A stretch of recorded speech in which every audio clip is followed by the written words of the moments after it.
Standing outside St. Michael's Cathedral in the pouring rain, Amanda Mitchell watched through the stained glass windows as her own father's funeral proceeded without her. Her black dress clung to her soaking frame as security guards blocked every entrance, following orders from the family she'd been estranged from for 15 years. But what her half-siblings didn't know was that in exactly 23 minutes, 8 Navy sailors in dress whites would march through those same doors, carrying folded flags, and a truth that would shatter everything the Blackwood family thought they knew about the man in that casket. I'd love to know which corner of the globe you're watching from, and if this story speaks to you, make sure to subscribe. Tomorrow's video is one you absolutely can't miss. Amanda's relationship with her father, Captain James Blackwood, had been complicated from the day she was born.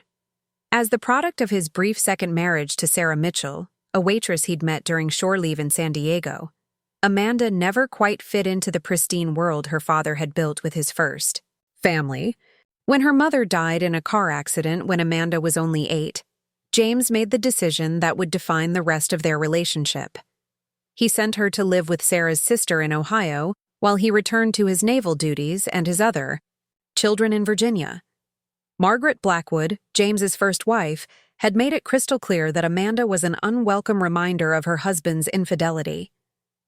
Though James had been separated from Margaret when he met Sarah, the divorce hadn't been finalized, making Amanda's very existence a source of shame in the Blackwood household.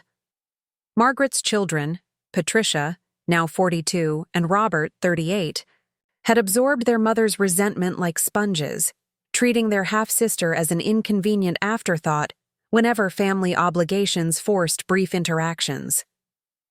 Growing up in Dayton with her Aunt Linda, Amanda learned to navigate life. Without the Blackwood name or fortune, Linda worked double shifts at a textile factory to keep them afloat, while Amanda excelled in school and worked part-time jobs from the age of 14. She sent letters to her father religiously for years, updating him on her grades, her small victories, her fears about the future. His responses, when they came at all, were formal and brief.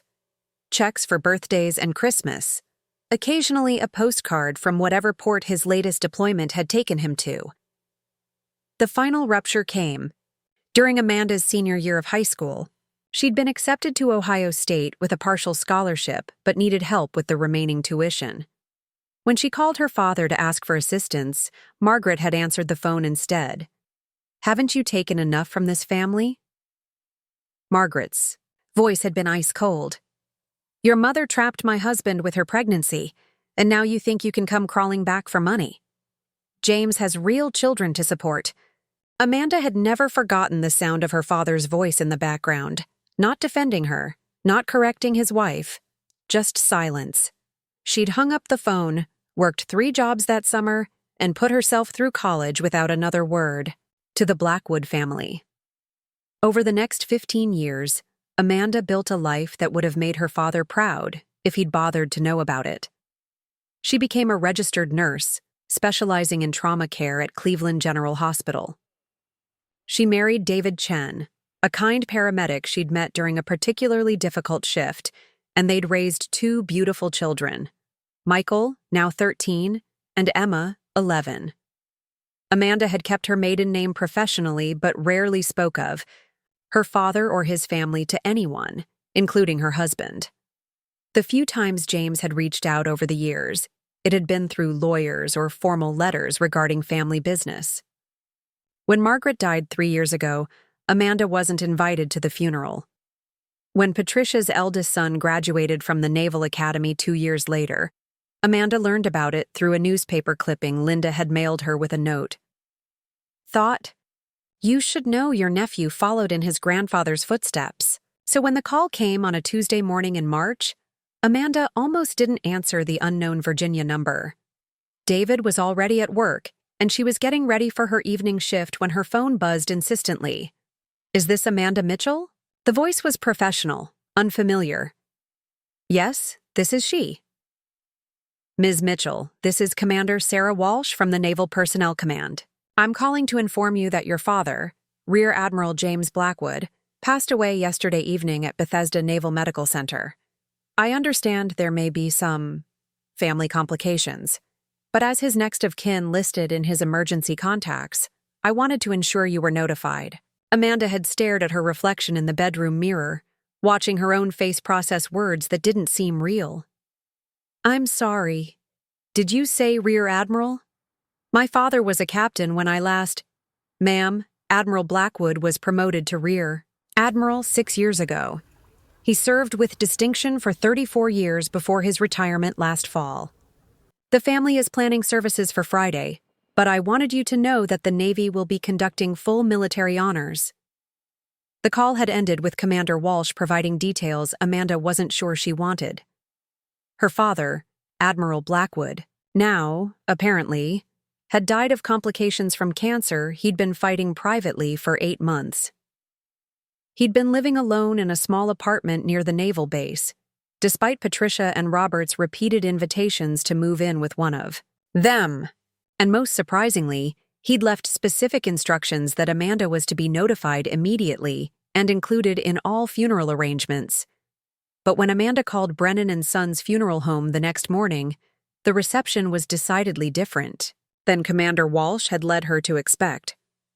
Patricia answered the phone personally, her voice dripping with the same disdain Amanda remembered from childhood.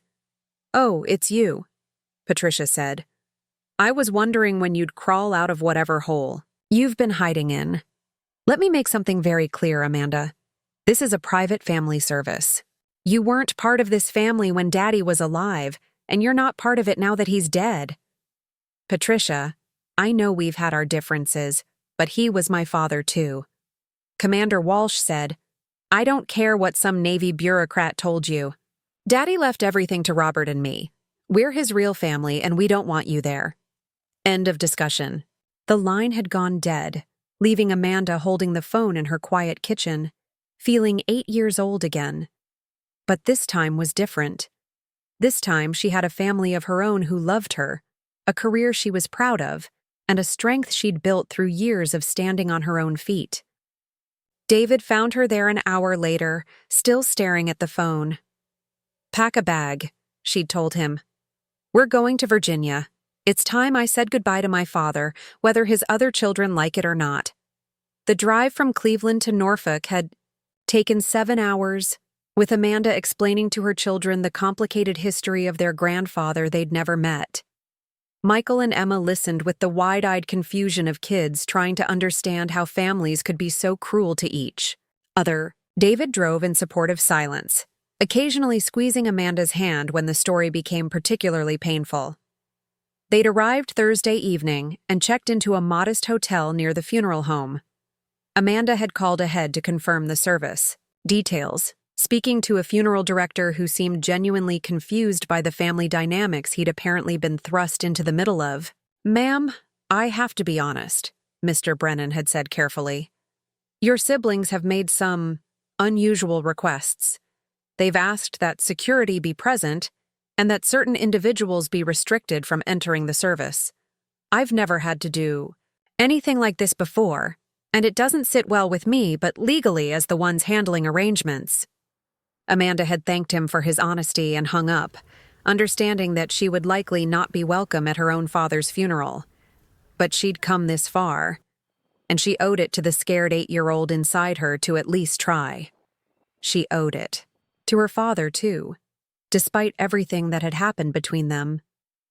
Friday morning dawned gray and rainy, matching Amanda's mood as she dressed carefully in her only black dress. David had offered to come with her, but she'd decided this was something she needed to face alone. Her family would wait at the hotel, ready to support her when she returned, whatever the outcome. St. Michael's Cathedral was an imposing stone building that spoke of old money and establishment connections.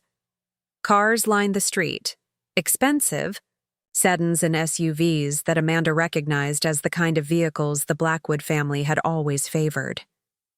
She approached the main entrance with her head held high, despite the rain that had begun falling in earnest. The security guard was polite, but firm. "I'm sorry, ma'am, but your name isn't on the approved list." Amanda had expected this, but it still stung. "I'm Amanda Mitchell. James Blackwood was my father. I understand, ma'am, but I have my instructions.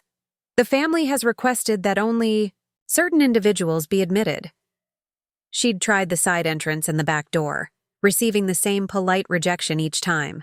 Finally, she'd positioned herself across the street from the main entrance, where she could see through the stained glass windows. The cathedral was packed with people in naval uniforms, business suits, and formal dresses. At the front, she could make out a flag-draped casket and the familiar figures of Patricia and Robert accepting condolences from a steady stream of mourners. As she stood there in the rain, watching strangers pay their respects to her father while she was barred from entering, Amanda felt a familiar anger building in her chest. But this time, it wasn't the helpless rage of childhood. This was the focused determination of a woman who'd spent 15 years proving she was worthy of respect, whether the Blackwood family acknowledged it or not. She checked her watch. 11:07 a.m. The service was scheduled to begin at 11:30, which meant she had 23 more minutes to stand in the rain like an outcast at her own father's funeral. But Amanda had learned something about patience and timing during her years in trauma. Sometimes the most important moments came when you least expected them, and sometimes the universe had a way of correcting injustices that seemed insurmountable. She pulled out her phone and dialed Commander Walsh's number, the one the officer had given her 2 days ago with instructions to call if she needed anything. It was time to find out exactly what anything meant. Commander Walsh answered on the second ring, her voice crisp despite the early hour. Commander Walsh speaking. Commander, this is Amanda Mitchell. We spoke on Tuesday about my father's passing. Of course, Ms. Mitchell, how can I help you? A lot of love and effort went into bringing this story to life. If you're enjoying it, we'd be so grateful if you'd subscribe to our channel. Now, back to where we left off.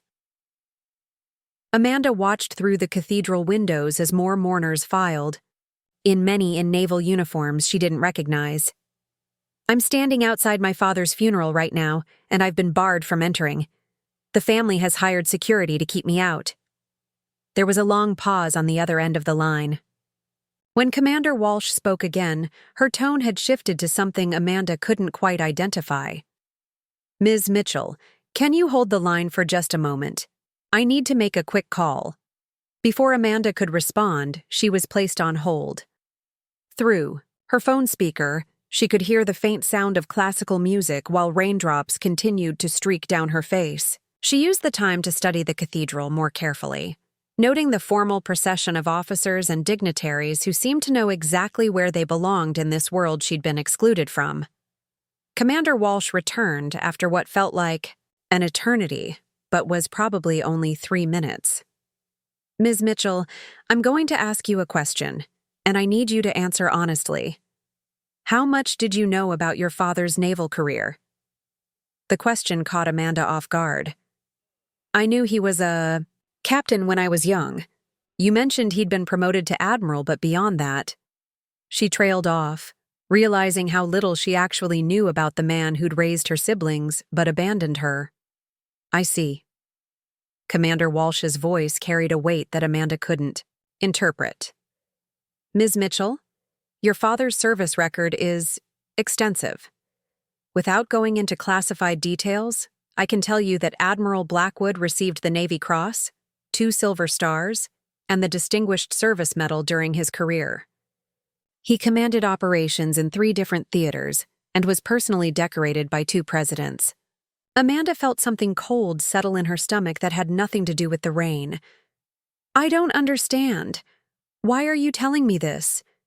Because, Ms. Mitchell, your father specifically requested that military honors be conducted regardless of family wishes. And because there are some things about Admiral Blackwood's final months that I believe you should know. Things that your siblings apparently weren't informed about. Inside the cathedral, Amanda could see that the service was beginning. A minister had taken his place at the podium, and the scattered conversations were settling into respectful silence. What kind of things? For the past 8 months, while He was undergoing treatment. Your father made regular visits to the Naval Personnel Command.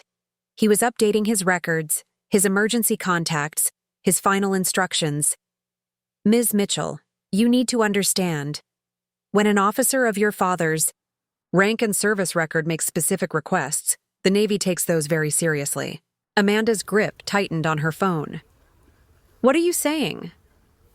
I'm saying that what's about to happen at that cathedral wasn't arranged by your siblings. Your father spent his final weeks ensuring that certain protocols would be followed, regardless of family politics? Commander Walsh paused, and Amanda could hear papers rustling in the background. Ms. Mitchell, are you familiar with the term honor guard detail? I've seen them at military funerals on television. What you've seen on television doesn't compare to what happens when a flag officer of Admiral Blackwood's distinction passes away, especially one with his particular service record. Another pause. Ms. Mitchell, I'm going to give you some advice. Stay exactly where you are. Don't leave. Don't go back to your hotel. Don't let anyone convince you to move from that spot. The line went dead before Amanda could ask what she meant. Inside the cathedral, she could see Patricia standing at the podium, presumably delivering a eulogy. Even from across the street and through rain-streaked windows, Amanda could make out her half-sister's composed demeanor, the way she commanded attention from the packed pews. Robert sat in the front row, flanked by people Amanda assumed were his wife and children, her nephews and niece she'd never met. For a moment, watching the family she'd never been part of mourn the father they'd shared, Amanda felt the familiar ache of abandonment. These people had grown up with bedtime stories and family dinners, Christmas mornings and graduation celebrations. They'd had a father who stayed, who was present for the important moments, who'd built a life around their needs and expectations. But as she stood there in the rain, something shifted in Amanda's perspective. Commander Walsh's words echoed in her mind. Certain protocols would be followed regardless of family politics. What had her father been planning? What protocols required her to stay in this exact spot? The service inside seemed to be progressing, normally. Amanda watched as various speakers took turns at the podium. She recognized the uniform of what appeared to be a high-ranking naval officer, then several people in business attire who might have been colleagues or friends. The ritual looked familiar from the military funerals she'd seen in movies and on the news, solemn, respectful, filled with the kind of dignity that befitted a man of her father's apparent stature. At 12:15, Amanda noticed the first sign that something was different. A black SUV with government plates pulled up to the curb about 50 yards from where she stood. Two men in naval dress uniforms stepped out, but instead of heading toward the cathedral, they positioned themselves on the sidewalk and began speaking into radio devices. 3 minutes later, a second identical SUV arrived, followed by a third. Amanda counted 8 naval officers now stationed around the cathedral's perimeter, all in dress whites, all carrying themselves with the kind of precision that suggested special training. None of them made any move to enter the service. Inside, she could see that the formal eulogies had concluded. The minister was back at the podium, presumably offering final prayers or remarks. In her experience with trauma cases at the hospital, Amanda had learned to recognize the rhythm of these ceremonies. They were reaching the conclusion, the point where families typically filed out following the casket. At 12:22, her phone buzzed with a text from an unknown number. This is Commander Walsh. Whatever happens in the next 10 minutes, do not move from your position. Trust the process. Amanda's heart began to race. Around her, she noticed that other people had begun to gather on the sidewalk, not mourners from inside the cathedral, but civilians who seemed to be stopping to watch whatever was about to unfold. A few had pulled out their phones, apparently sensing that something unusual was happening. At exactly 12:25, the cathedral doors opened and the first wave of mourners began to emerge. Amanda watched her father's casket appear, carried by 6 pallbearers she didn't recognize. Patricia and Robert walked directly behind it, their faces composed in expressions of dignified grief. But instead of proceeding directly to the waiting hearse, something extraordinary began to happen. From somewhere Amanda couldn't see, the sound of approaching vehicles filled the air. Not the quiet hum of funeral home cars, but something more substantial, more official. The naval officers who had been positioned around the perimeter suddenly snapped to attention in perfect unison, their movements so coordinated they seemed choreographed. Patricia had stopped walking. Even from across the street, Amanda could see confusion spreading across her half-sister's face as she looked around, trying to understand why the funeral procession had suddenly halted on the cathedral steps. That's when Amanda saw them. 8 sailors in pristine dress-white uniforms, marching in perfect formation down the street toward the cathedral. They moved with a precision that made every step look like part of an elaborate dance, their white caps gleaming despite the overcast sky. But it was what they were carrying that made Amanda's breath catch in her throat. Folded American flags. Not just one or two, but multiple flags, held with the kind of reverence reserved for the most sacred ceremonies. And leading the formation was an officer whose uniform bore decorations Amanda had never seen before, ribbons and medals that caught what little light filtered through the storm clouds. The growing crowd of onlookers had gone completely silent. Even the rain seemed to have softened, as if nature itself was paying attention to whatever was about to unfold. The honor guard reached the cathedral steps and executed a turn so sharp and precise it looked like a single organism moving. The lead officer approached Patricia and Robert, who stood frozen beside their father's casket, clearly having no idea what was happening or why. Amanda pulled out her phone and began recording, her hands trembling as she realized that whatever her father had set in motion during those final months, whatever protocols Commander Walsh had referenced, were about to play out in front of her siblings and everyone who had thought they knew the real story of Admiral James Blackwood's life and death. The lead officer began to speak, his voice carrying clearly across the street despite the distance and the rain, and what he said next would change everything Amanda thought she knew about her father, her family, and the reason she'd been standing alone in the rain while others mourned the man who had given her life, but never quite figured out how to be her father. The lead officer's voice cut through the hushed atmosphere like a blade through silk. Mrs. Blackwood Harrison, Mr. Robert Blackwood, I am Captain Theodore Briggs, representing the Chief of Naval Operations. I regret to inform you that there has been a significant oversight in today's proceedings. Patricia stepped forward, her composure cracking for the first time Amanda had ever witnessed. I'm sorry, Captain, but I don't understand. We followed all the proper channels for my father's funeral arrangements. Captain Briggs maintained his rigid military posture as he responded.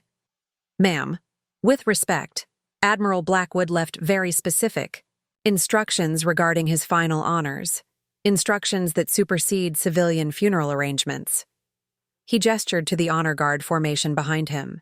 These men represent the USS Lady Gulf, the USS John Paul Jones, and the USS Chancellorsville, vessels under Admiral Blackwood's command during Operation Enduring Shield.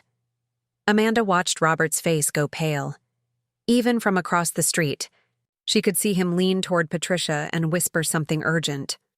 Whatever family mythology they'd constructed about their father was beginning to crumble in real time.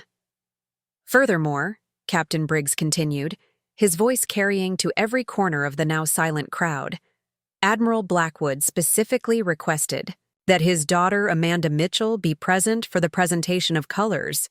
We were informed that she might not be in attendance due to family circumstances. The words hit Amanda like electricity. Her phone, still recording, nearly slipped from her wet hands as she watched Patricia's head snap up, scanning the crowd with desperate eyes. For the first time in 30 years, her half-sister was actively looking for her. Captain Briggs raised his voice slightly. Ms. Mitchell, if you are present, please identify yourself. This was the moment Amanda had dreamed of as a child and dreaded as an adult. Every eye outside the cathedral was now searching the gathered crowd. She could run, get back to the hotel, collect David and the kids, drive back to Cleveland and pretend this had never happened. Or she could step forward into the light she'd been denied her entire life. Amanda raised her hand, her voice somehow carrying despite the tremor she felt throughout her body. "I'm here." The crowd turned as one, their gazes settling on the soaked woman in black standing across the street. Patricia's expression shifted through a dozen emotions in the span of seconds: shock, anger, confusion, and something that might have been fear. Captain Briggs nodded once, a gesture that somehow conveyed both acknowledgement and invitation. "Ms. Mitchell, would you please join us?" The walk across the street felt like crossing a minefield. Every step brought her closer to the family that had rejected her, the mourners who didn't know her story, and the truth about her father that was apparently about to be revealed. The security guards who had barred her entry just an hour earlier now stood aside without question, their authority apparently superseded by something much larger than family politics. As Amanda approached the cathedral steps, she could hear Patricia hissing under her breath to Robert. How did she know about this? What did Daddy tell her? But it was Robert who surprised Amanda by speaking first when she reached the top of the steps. His voice was quiet, strained. "Amanda, we didn't know you were coming." "I was invited," Amanda replied simply, meeting his eyes for the first time in 15 years. By Commander Walsh from Naval Personnel Command, Captain Briggs stepped between them before the conversation could continue. "If I may, we have several presentations to make, and time is somewhat limited." He turned to address the entire gathering, his voice taking on the formal cadence of a military ceremony. "Ladies and gentlemen, we are here not just to honor the passing of Rear Admiral James Blackwood, but to recognize service that has remained classified until today." A murmur ran through the crowd. Amanda noticed several of the naval officers exchanging glances that suggested they knew something the rest of the gathering did not. Admiral Blackwood's official service record shows 34 years of distinguished naval career, including commands in the Pacific Fleet and Atlantic Fleet. What it does not show, what it could not show until now, is his leadership of Task Force Meridian, a joint intelligence operation that prevented 3 separate terrorist attacks on American soil between 2011 and 2018. Amanda felt the world tilt slightly. The father she'd known as a distant, sometimes cold man who sent birthday checks and formal postcards was being described as someone who'd spent years preventing terrorist attacks. Captain Briggs continued. "The operations Admiral Blackwood conducted were so sensitive that even his immediate family could not be informed. For 8 years, Admiral Blackwood lived under restrictions that prevented him from maintaining normal family relationships or disclosing the nature of his work to civilian contacts." Patricia made a sound that was part gasp, part sob. "Are you saying that's why he—" She couldn't finish the sentence. "Ma'am, I'm saying that Admiral Blackwood's apparent distance from his family was a necessary sacrifice to protect both his mission and your safety. The fewer people who knew about Task Force Meridian, the more effective it could be." Captain Briggs paused, letting this information settle. However, Admiral Blackwood did leave detailed records of his feelings about these necessary separations, records that he requested be shared today. One of the Honor Guard members stepped forward carrying a sealed envelope, which Captain Briggs accepted and opened with ceremonial precision. These are Admiral Blackwood's own words, written 3 weeks before his death. Amanda's heart hammered as Captain Briggs began to read.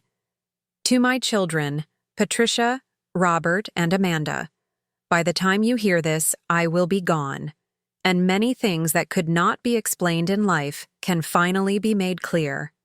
The choices I made as your father were not always the choices I wanted to make, but they were the choices required of me by duty and circumstance." The captain's voice carried easily across the silent gathering.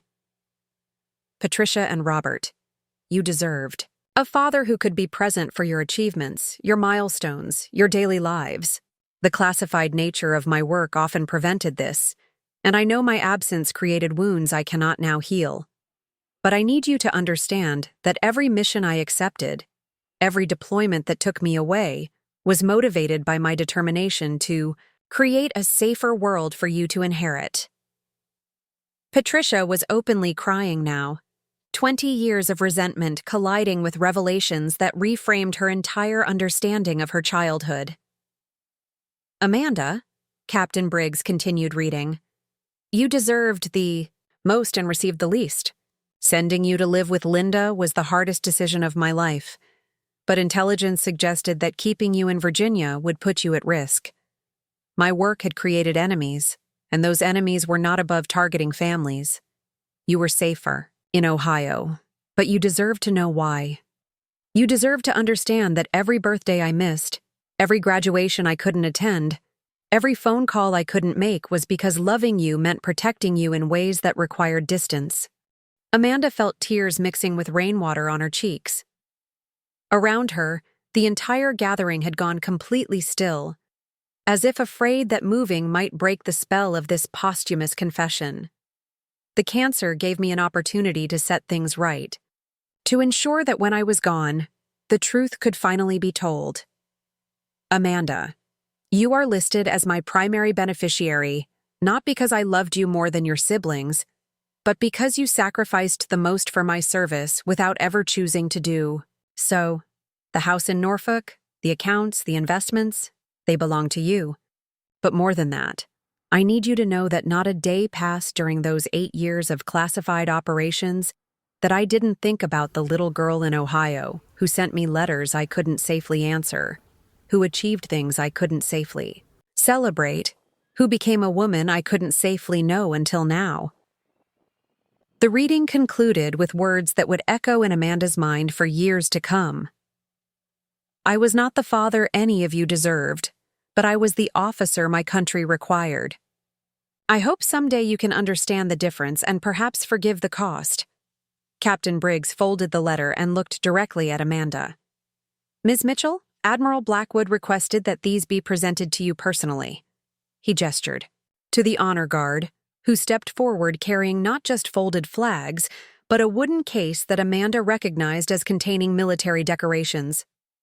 The Navy Cross for Extraordinary Heroism, the Silver Star with Oak Leaf Cluster for Gallantry in Action, the Defense Distinguished Service Medal for Exceptionally Meritorious Service, and the Intelligence Star for Voluntary Acts of Courage performed under hazardous conditions. Each medal was presented with precision and ceremony. Admiral Blackwood wanted you to have these not as his daughter, but as the person who paid the highest price for his service without ever wearing the uniform. As Amanda accepted the final medal case, she became aware that Patricia had moved to stand beside her.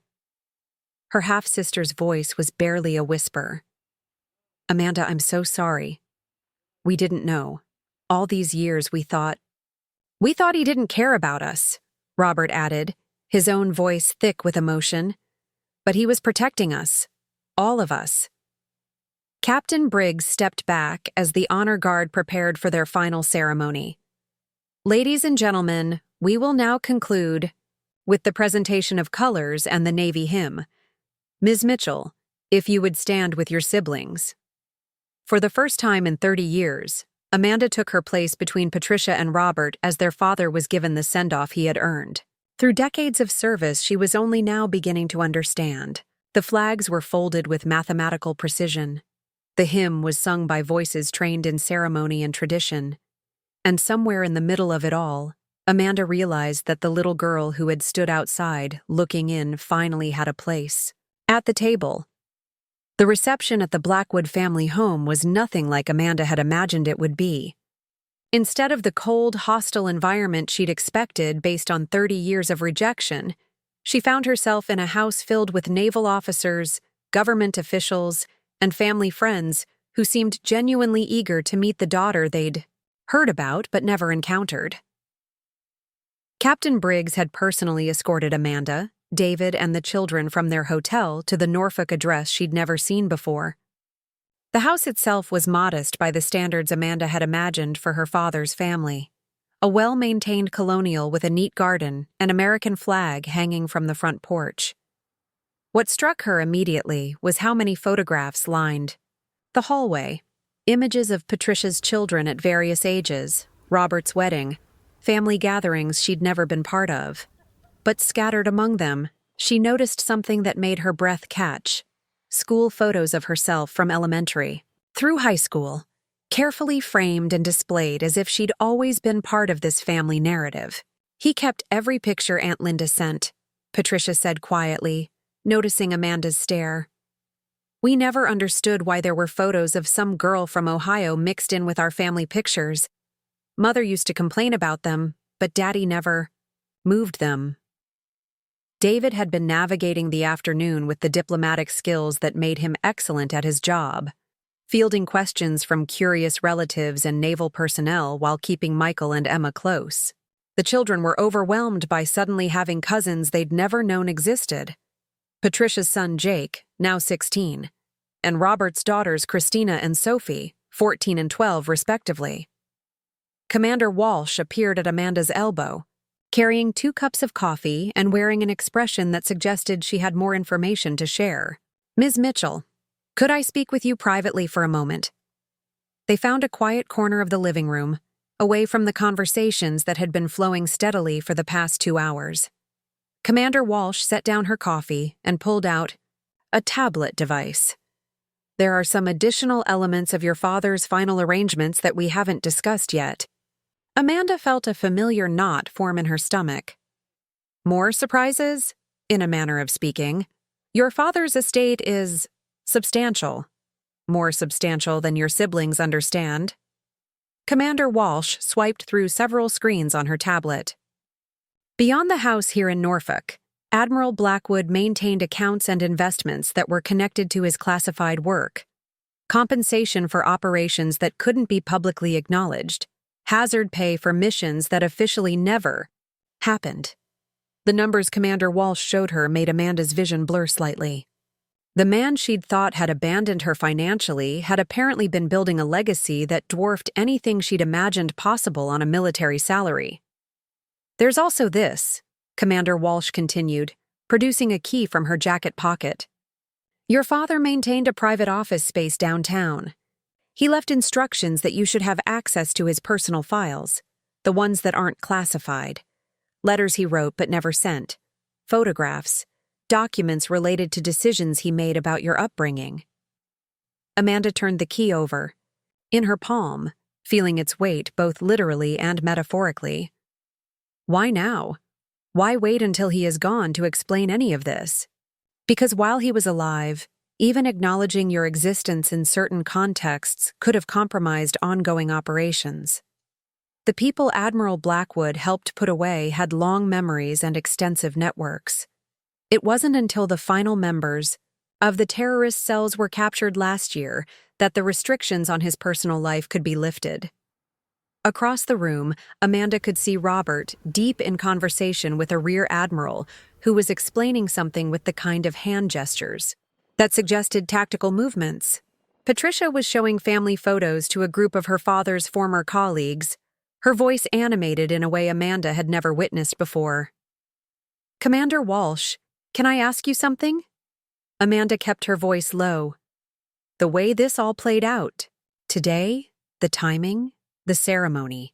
How long had this been planned? Commander Walsh smiled for the first time since Amanda had met her. "Your father began planning this day 8 months ago when his doctors gave him his initial prognosis. He spent more time coordinating his funeral than most people spend planning their weddings. Every detail was designed to ensure that the truth came out in a way that would heal rather than harm."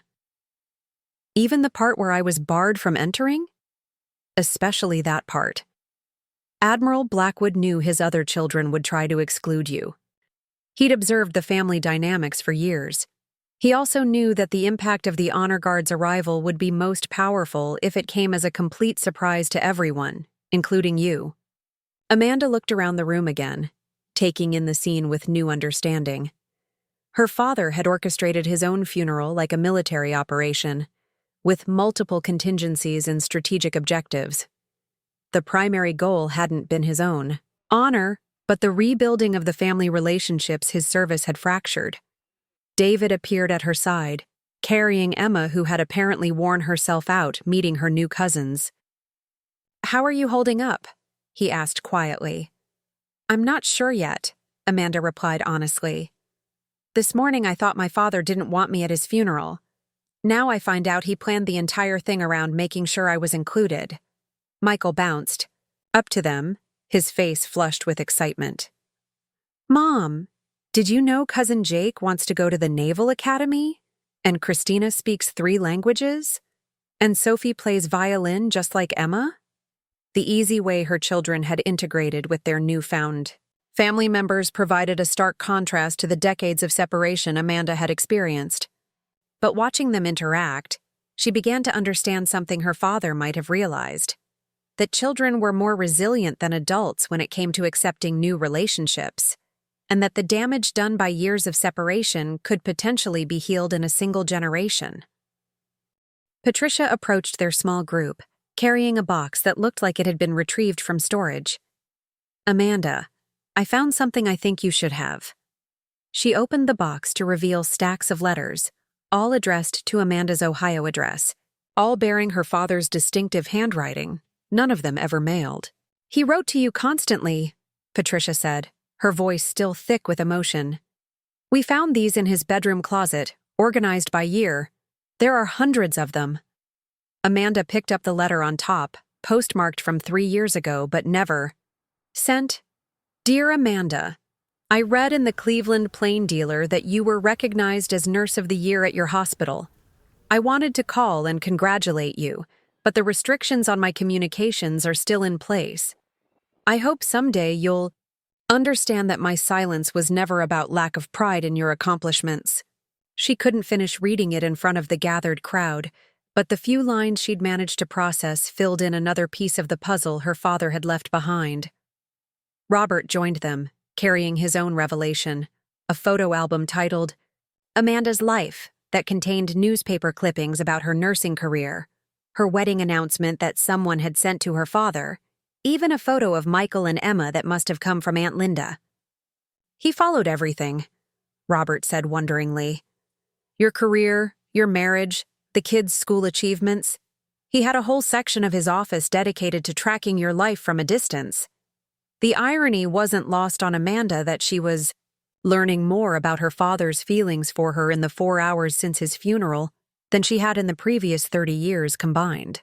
But rather than anger, she felt something she wasn't quite ready to name, a kind of bittersweet gratitude that the truth had finally emerged, even if it came too late for reconciliation in life. Commander Walsh checked her watch and began gathering her things.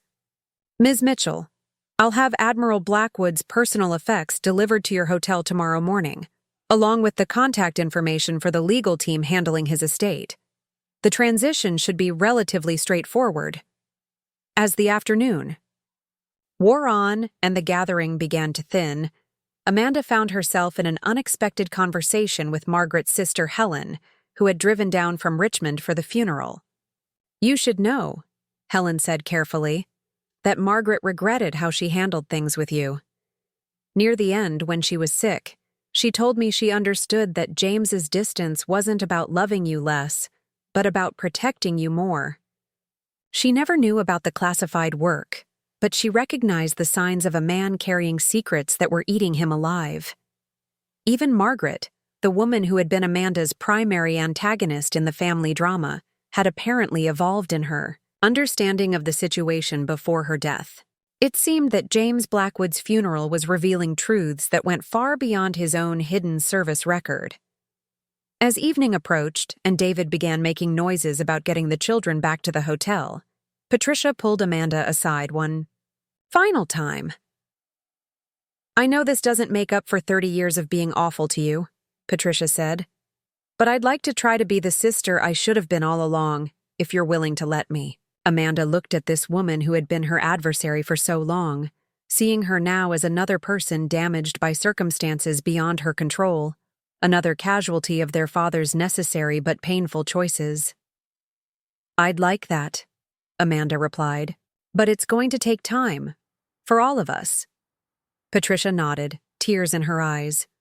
We have time now. Daddy made sure of that. As they prepared to leave, Amanda took one last look around the house that might have been her home in another life. Tomorrow she would inherit it, along with responsibilities and resources she was still trying to process. But tonight, she was simply a daughter who had finally learned the truth about her father's love, delivered too late for him to see her reaction, but just in time for her to understand that she had never been abandoned at all. She had been protected by a man who loved her too much to keep her close. 3 months later, Amanda stood in her father's private office on the 3rd floor of a converted warehouse in downtown Norfolk, surrounded by boxes that contained 30 years of a secret life she was still trying to understand. The key Commander Walsh had given her opened more than just a door. It had unlocked a parallel universe where Admiral James Blackwood had been the father she'd always wished for, just never in a way she could have known. The office itself was sparse by most standards, but rich in the details that revealed a man's true priorities. One wall was covered with maps marked with red pins. Locations Amanda now understood represented successful operations under Task Force Meridian. Another wall displayed commendations and photos with officials whose faces she recognized from news broadcasts, but whose connections to her father remained classified even in death. But it was the 3rd wall that had brought her to tears during her first visit 2 weeks ago. Floor to ceiling, it was covered with photographs, newspaper clippings, report cards, and medical school transcripts, a comprehensive documentation of Amanda's life from age 8 to 37. Her father had somehow obtained her high school yearbook photos, copies of her nursing school graduation program, even a newspaper clipping from when she'd helped save 3 people during a multi-car accident on I-71 2 years ago. David found her there most weekdays after her morning shift at Cleveland General, which she'd reduced to part-time while she sorted through the logistics of her inheritance. He carried 2 cups of coffee and wore the patient expression he'd developed over the past months as Amanda processed revelations that seemed to arrive daily.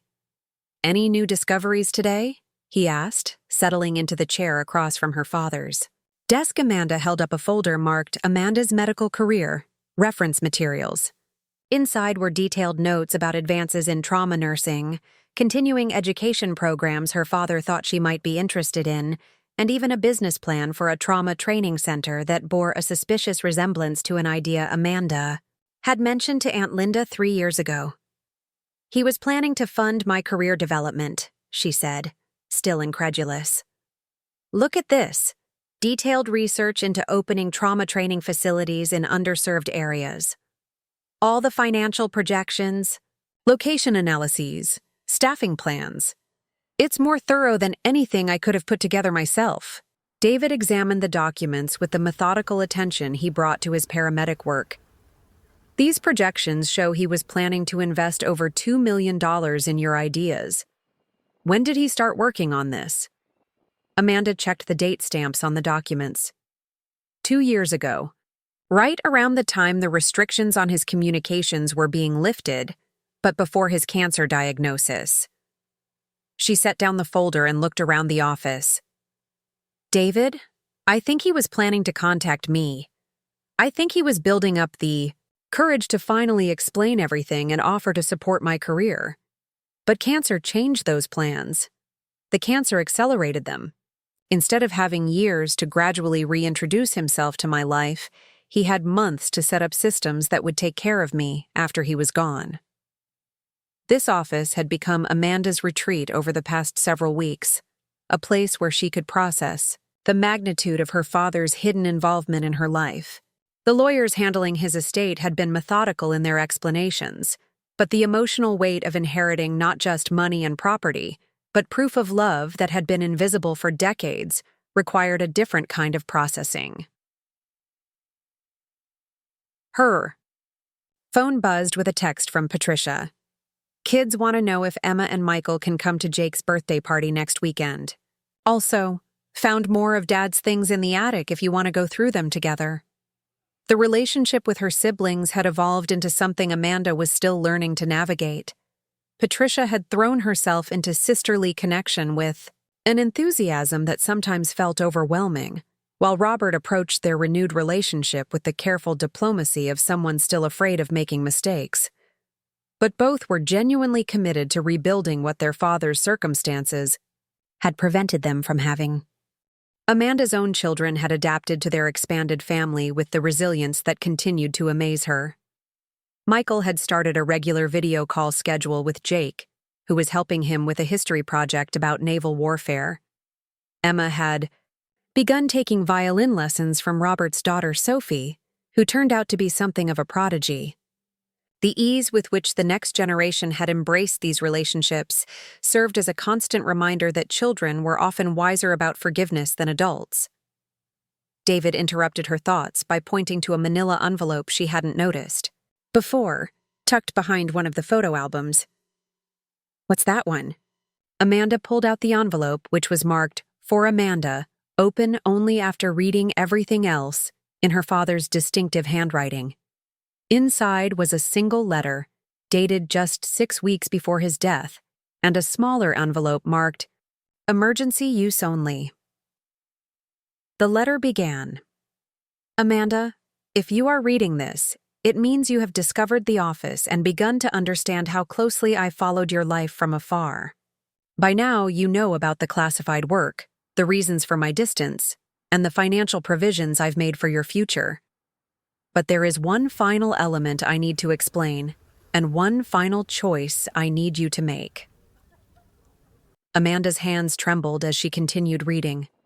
"The work I did with Task Force Meridian is concluded, but the networks we dismantled had extensive financial assets that were seized by the government. Through a program I cannot fully explain due to ongoing security concerns, a portion of those recovered assets has been designated for the families of officers who made significant personal sacrifices for the mission's success." The letter went on to explain that Amanda was eligible for additional compensation, not as an inheritance, but as recognition for the childhood and young adulthood she'd lost due to her father's service. The amount was staggering, enough to fund the trauma training centers he'd researched, with sufficient remainder to ensure her children's college educations and her family's financial security for generations. "However," the letter continued, "accepting this compensation requires you to sign documents acknowledging your father's service in ways that will become part of the public record. Your connection to Task Force Meridian would no longer be secret. There may be media attention, possibly congressional hearings where your testimony about the personal cost of classified operations would be valuable to future policy decisions." Amanda set down the letter and stared at the small envelope marked "Emergency Use Only." Inside, she knew, were the documents that would formalize her choice: to remain a private citizen who inherited her father's personal wealth, or to become a public figure whose story might help other military families navigate similar sacrifices. David had been reading over her shoulder, his expression growing more concerned with each paragraph. "Amanda, this isn't just about money. If you sign those documents, your life changes completely. Media attention, security concerns, public scrutiny of our family." She nodded, understanding the weight of the decision. "But it's also about making sure other families don't go through what we went through. If my story can help change policies about how classified operations affect military families, then you'd be continuing your father's work in a different way." Amanda thought about the children she'd treated in the trauma center over the years, kids whose parents were deployed overseas, whose families were fractured by military service, in ways both visible and invisible. She thought about Patricia and Robert, who had spent decades resenting a father they didn't understand. She thought about her own children, who were now thriving with their expanded family, but had grown up not knowing their grandfather. "I need to talk to Patricia and Robert about this," she said finally. "If I become a public figure talking about Dad's service, it affects their privacy too." David smiled, the expression she'd fallen in love with during their early days together. "Whatever you decide, we'll handle it together. But I have a feeling I know what you're going to choose." Amanda looked around the office one more time, taking in the evidence of her father's hidden devotion, his careful planning, his determination to protect her even when protection felt like abandonment. In 6 months, her understanding of her own history had been completely rewritten. Now she was being asked to help write the future for other military families facing similar impossible choices. She picked up the emergency envelope and turned it over in her hands, feeling the weight of a decision that would honor her father's sacrifice, while potentially exposing her family to the kind of scrutiny he'd spent decades protecting them from. But for the first time since that rainy morning outside St. Michael's Cathedral, Amanda Mitchell felt like she truly understood what it meant to be Admiral James Blackwood's daughter, not just in genetics, but in purpose. The question now was whether she had the courage to step into the public role he'd prepared her for, or whether she would choose the private life he'd died protecting. The congressional hearing room was nothing like Amanda had imagined. Instead, of the imposing chambers she'd seen in movies, she found herself in a smaller, more intimate space where 12 members of the House Armed Services Subcommittee sat around a curved table, their faces reflecting the gravity of testimony that would potentially reshape how the military handled classified operations affecting family members. 6 months had passed since Amanda opened that final envelope in her father's office. The decision to go public hadn't come easily, but it had come with unanimous support from Patricia and Robert, who had surprised her by volunteering to testify, alongside her about the collateral damage of secrecy on military families. Senator Rebecca Martinez, the subcommittee chair, leaned forward as Amanda adjusted the microphone in front of her. "Ms. Mitchell, thank you for your willingness to share your family's story with us today.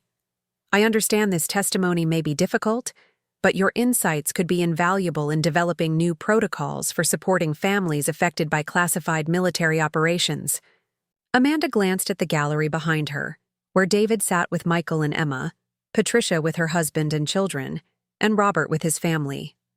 Commander Walsh was there too, along with several other naval officers whose presence lent official weight to the proceedings. The media section was packed with reporters who had been following the story since Amanda first went public 3 months ago with an interview in the Washington Post titled, "The Admiral's Hidden Daughter: How Classification Nearly Destroyed a Family."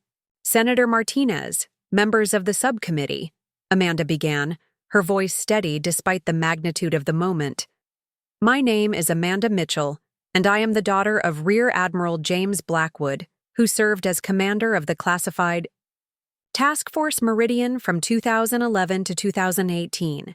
Until the day of my father's funeral, I believed he had abandoned me.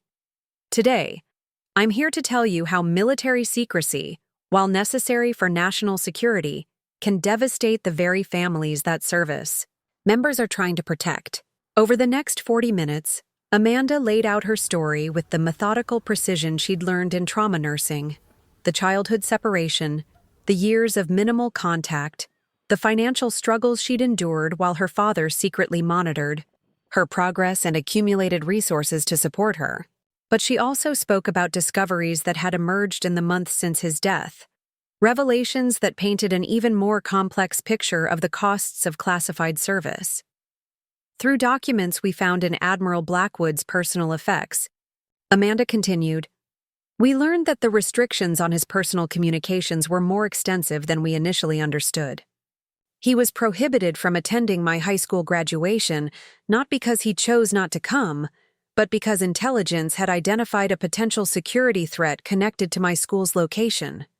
He missed my wedding, not due to indifference, but because his presence would have required a security detail that could have compromised ongoing operations."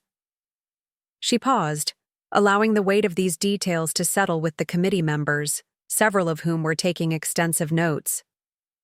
"But perhaps most importantly, we discovered that my father had been advocating within the Navy for policy changes that would provide better support for family members affected by classification restrictions. He had drafted detailed proposals for counseling services, communication protocols, and financial assistance programs. Proposals that were shelved due to budget constraints and bureaucratic resistance. Representative James Chen of California, no relation to David, despite the shared surname, raised his hand. Ms. Mitchell, in your professional opinion as a healthcare worker, what kind of psychological support would have been most beneficial during those years of separation? Amanda had anticipated this question during her preparation sessions with the military family advocacy group that had helped her prepare for this testimony. Representative Chen, the most damaging aspect wasn't the separation itself, but the absence of explanation. Children are remarkably resilient when they understand why difficult things are happening to them. What's traumatic is feeling abandoned without knowing the reason. She went on to outline a proposal she'd been developing with the help of military psychologists and family counselors, a framework for providing age-appropriate explanations to family members affected by classification, along with ongoing support services that wouldn't compromise operational security. We're not asking for classified information to be shared, Amanda emphasized. We're asking for systems that allow children to know they're loved and protected, even when they can't know the specific reasons for their parents' absence. When Amanda finished her prepared remarks, Patricia stepped forward to the witness table. Her testimony focused on the perspective of children who remained in the military household, but still suffered from their parents' emotional unavailability due to the stress of classified work. For years, I resented my father's distance and blamed it on his personality, Patricia said. Now I understand that he was carrying psychological burdens that affected his ability to be present for any of his children, not just Amanda. Better support systems for service members dealing with the stress of classified operations would benefit entire military families, not just those who are physically separated. Robert's testimony was brief but powerful, focusing on his experience as a military officer himself. He'd followed his father into naval service, and how understanding his father's true service record had changed his approach to his own family life. I've requested assignment only to non-classified operations, Robert told the committee. Not because I'm not willing to serve my country in classified capacities, but because I've seen the generational impact of secrecy on families. If the military wants to retain good officers for sensitive operations, it needs to provide better support systems for managing the personal costs of that service. The hearing concluded with Amanda answering questions about the trauma training centers she'd established using her inheritance. The Blackwood Foundation for Military Family Support had already opened facilities in 3 cities, providing specialized care for family members affected by military service, with particular expertise in helping children cope with deployment-related separation and the unique stresses of military life. These centers serve dual purposes, Amanda explained to Senator Martinez. They provide immediate support for families currently dealing with deployment and classification-related separation, and they serve as research facilities where we're developing better protocols for maintaining family connections even when normal communication isn't possible. As the hearing ended and Amanda gathered her materials, she reflected on how dramatically her life had changed since that rainy morning outside St. Michael's Cathedral. The scared, angry woman who had been barred from her father's funeral had evolved into a nationally recognized advocate for military families, someone whose story was being used to reshape policies that affected thousands of service members and their children. The media attention had been intense, but largely positive. Her appearance on 60 Minutes 3 weeks ago had generated more than 50,000 calls to military family support hotlines. The interview with Anderson Cooper had resulted in congressional budget allocations for expanded family support services. Most importantly, the Pentagon had announced the formation of a new task force specifically dedicated to developing better protocols for supporting families affected by classified operations, a task force that bore her father's name. But perhaps the most meaningful change had been within her own family. Patricia had moved to Norfolk to help manage the Foundation's administrative operations, bringing her children closer to their newfound aunt and cousins. Robert had been assigned to the Pentagon, where he served as military liaison to the new Family Support Task Force. Sunday dinners at the Norfolk house had become a tradition, with 3 generations of Blackwoods gathered around a table that had been empty during Admiral Blackwood's lifetime, but was now filled with the family he'd protected, but never been able to fully embrace. David approached as Amanda finished packing her briefcase. "How do you think it went?" Amanda looked back at the hearing room, where several committee members were still engaged in animated discussions about the testimony they'd heard. "I think Dad would be proud, not just of the policy changes, but of the fact that his family is finally whole." Michael and Emma bounded over, their faces flushed with excitement from their first visit to the Capitol building. "Mom, Cousin Jake says there might be a documentary about Grandpa's story," Michael announced. "Can we be in it?" Amanda smiled, remembering the shy, uncertain children they'd been just months ago, before they'd learned they had an extended family, and a grandfather whose service had protected countless people they'd never meet. "We'll see, sweetheart. But first, let's go home and call Aunt Linda. She's been waiting all day to hear how the hearing went." As they walked out of the Capitol building together, Amanda caught sight of her reflection in the glass doors. The woman looking back at her was confident, purposeful, surrounded by family, everything her father had hoped she would become, achieved through a journey he'd carefully orchestrated even in death. Admiral James Blackwood had spent his career protecting his country through operations that remained largely invisible to the public. His daughter was carrying on that mission of protection, but her battlefield was different, fighting to ensure that no military child would ever again stand in the rain outside their parents' funeral, wondering if they were loved. In the end, perhaps that was the most fitting tribute to a man who had sacrificed everything to keep his family safe, even when safety looked like abandonment. The little girl who had once been excluded from her father's world had grown into a woman who was reshaping that world for the next generation. And somewhere, Amanda liked to think, Admiral Blackwood was finally at peace, knowing that his greatest mission, protecting his daughter, had succeeded beyond even his careful planning. Looking for more?